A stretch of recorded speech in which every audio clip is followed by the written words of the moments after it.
बिना उस डरावनी घटना के बाद गांव के एक बुजुर्ग के पास गई जो तंत्र मंत्र और पुराने रहस्यों की जानकारी रखते थे। उसने पूरी बात बताई। बुजुर्ग ने उसकी बात सुनकर कहा, वह महिला इस दुनिया में अधूरी रह गई थी। उसका शरीर जल गया लेकिन उसकी आत्मा को शांति नहीं मिली। तुम्हें उसका सच जानकर उसकी मदद करनी होगी, वरना वह तुम्हारा पीछा नहीं छोड़ेगी। रवीना डरी हुई थी, लेकिन उसने साहस जुटाया और पूछा, मुझे क्या करना होगा? बुजुर्ग ने कहा, ओवन में जलते हुए महिला की आत्मा के पीछे का सच इस गांव की पुरानी कहानी में छुपा है। गांव के पुराने कुएं के पास जो खंडहर है, वहां से कुछ जवाब मिल सकते हैं। खंडहर में छुपा रहस्य। अगले दिन रवीना खंडहर पहुंची। वहां उसे दीवारों पर पुराने समय की पेंटिंग्स और उकेरे हुए चिन्ह दिखाई दिए। एक चिन्ह में एक महिला को जलते हुए दिखाया गया था और उसके साथ एक ओवन बना हुआ था। वहां लिखा था, यह वह जगह है जहां निर्दोष महिला को जलाया गया। उसका नाम सुमित्रा। उसने अपने पति के अत्याचारों के खिलाफ आवाज उठाई थी। उसे चुड़ैल कहकर ओवन में जिंदा जला दिया गया। जब तक उसकी आत्मा को न्याय नहीं मिलेगा, वह यहीं भटकती रहेगी। रवीना को अब सब समझ आ चुके थे कि वह सुमित्रा की आत्मा को मुक्ति दिलाने के लिए कुछ करेगी। सच्चाई का सामना रवीना गांव के बुजुर्ग की मदद से गांव के मंदिर में एक अनुष्ठान करवाने की तैयारी करने लगी। लेकिन उसी रात ओवन से फिर अजीब आवाजें आने लगीं। रवीना ने देखा कि ओवन से सुमित्रा की आत्मा प्रकट हुई। इस बार वह और भी गुस्से में थी। उसने कहा, तुम्हें मेरी मदद करनी होगी, नहीं तो मैं तुम्हें कभी चैन से जीने नहीं दूंगी। रवीना ने डरते हुए कहा, मैं तुम्हें न्याय दिलाऊंगी, बस मुझे थोड़ा समय दो। अंतिम अनुष्ठान अगले दिन रवीना ने गांव के लोगों को सुमित्रा की कहानी सुनाई। गांव के बुजुर्ग और पुजारी ने सुमित्रा की आत्मा को शांति दिलाने के लिए एक बड़ा यज्ञ करवाया। यज्ञ के दौरान ओवन से आग की लपटें उठी और सुमित्रा की आत्मा प्रकट हुई। इस बार उसकी आंखों में दर्द की जगह शांति थी। उसने रवीना की तरफ देखा और कहा, तुमने मेरा विश्वास नहीं तोड़ा। अब मैं इस पीड़ा से मुक्त हो रही हूं। जैसे ही यज्ञ खत्म हुआ, ओवन से अजीब आवाजें आना बंद हो गईं। गांव के लोग कहते हैं कि उस दिन के बाद से उस घर में कोई डरावनी घटना नहीं हुई। अंतिम संदेश। यह कहानी हमें सिखाती है कि कभी कभी आत्माओं को शांति दिलाने के लिए उनके अधूरे सच को समझना और न्याय दिलाना जरूरी होता है। यज्ञ के बाद कुछ दिनों तक सब कुछ शांत रहा। रवीना को लगा कि अब उसकी जिंदगी सामान्य हो गई है। लेकिन कुछ रातों के बाद जब वह अकेली सो रही थी, उसे फिर से ओवन से हल्की आवाजें सुनाई दी। इस बार आवाजें बहुत धीमी थी, मानो कोई फुसफुसा रहा हो। रवीना ने डरते डरते ओवन के पास जाकर देखा। उसने ध्यान दिया कि ओवन के अंदर राख में कोई चीज चमक रही थी। उसने हिम्मत जुटाकर राख को हटाया तो उसमें एक पुराना सोने का लॉकेट मिला। उस लॉकेट में सुमित्रा की एक छोटी सी तस्वीर थी। उसके साथ एक पर्ची पर लिखा था, मेरा अंत यहां हुआ, लेकिन मेरी सच्चाई का अंत नहीं।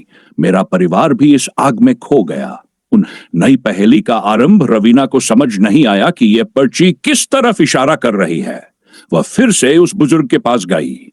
उन्होंने पर्ची पढ़कर कहा, यह संकेत है कि सुमित्रा के परिवार के साथ भी अन्याय हुआ था। यह कहानी अब अधूरी है। तुम्हें उसके परिवार के इतिहास के बारे में जानना होगा। रवीना ने गांव के पुराने दस्तावेजों और लोगों से पूछताछ शुरू की।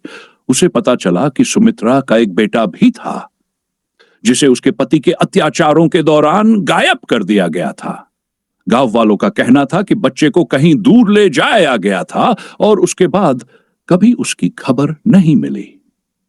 छिपा हुआ सच। रवीना ने सुमित्रा के बेटे का पता लगाने की ठानी। खोजबीन के दौरान उसे पता चला कि गांव से दूर एक शहर में एक वृद्धाश्रम है, जहां एक बूढ़ा आदमी रहता है जो हमेशा अपनी मां के बारे में कुछ बड़बड़ाता रहता है। रवीना तुरंत उस वृद्धाश्रम पहुंची। वहां उसने उस बूढ़े आदमी से बात की।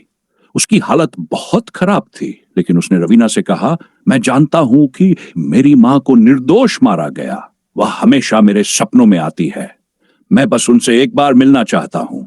अंतिम मिलन रवीना ने उस आदमी को अपने साथ गांव लाने का फैसला किया। जैसे ही वह आदमी उस ओवन के पास आया, वहां से एक रोशनी निकली। वह रोशनी सुमित्रा की आत्मा थी। सुमित्रा की आत्मा ने कहा, मेरे बेटे, मैंने तुम्हें कभी नहीं छोड़ा था। अब मैं शांति से जा सकती हूं। उस दिन के बाद न केवल सुमित्रा की आत्मा को मुक्ति मिली, बल्कि उसके बेटे को भी अपनी मां के न्याय का एहसास हुआ।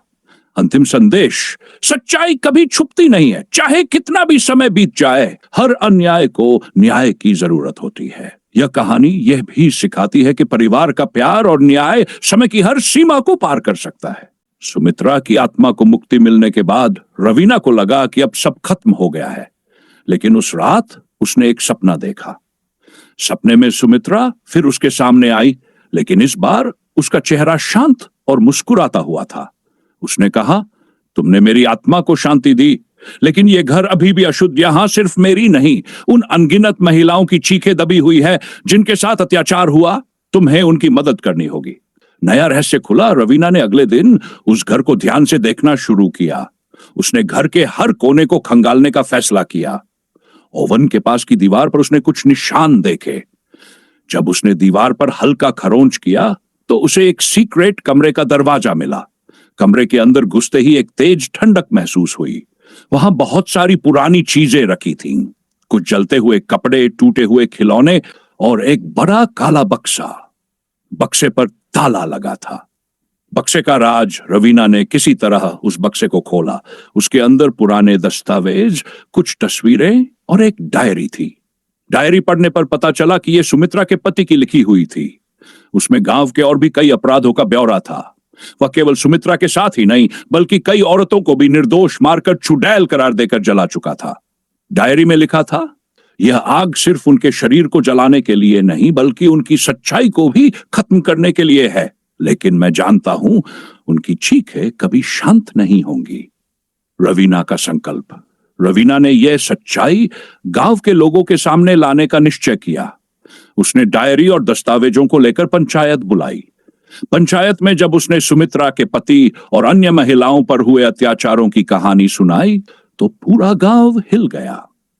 लोगों को अब समझ में आया कि वे जिन कहानियों को सिर्फ डरावनी कहानियां समझते थे, वे असल में उन निर्दोष आत्माओं की कराहें थी जिन्हें न्याय नहीं मिला था। आत्माओं की मुक्ति। रवीना ने एक बड़ा यज्ञ करवाया। इस यज्ञ में गांव के सभी लोगों ने भाग लिया। जैसे ही यज्ञ शुरू हुआ, घर से कई चीखें सुनाई देने लगीं, लेकिन धीरे धीरे उन चीखों की जगह शांति और हल्की रोशनी ने ले ली।